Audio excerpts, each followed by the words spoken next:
6 na bagay na hindi mo dapat sinasabi sa iba. Number 1, huwag mong sasabihin sa iba ang iyong kahinaan dahil gagamitin nila sa iyo ito. Number 2, huwag mong sasabihin sa iba ang plano mo dahil sisiraan ka nila. Number 3, huwag mong sasabihin sa mga tao ang iyong kabiguan dahil iisipin nila na isa kang kabiguan at hindi ka bibigyan ng oportunidad. Number 4, huwag mong sasabihin sa iba ang malaking gagawin mo.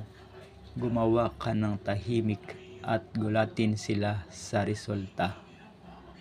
Number 5, huwag mong sasabihin sa iba ang iyong sekreto. Hanga lang ang magsasabi ng sekreto. Number 6, huwag mo sasabihin sa iba ang iyong pinagkakakitaan.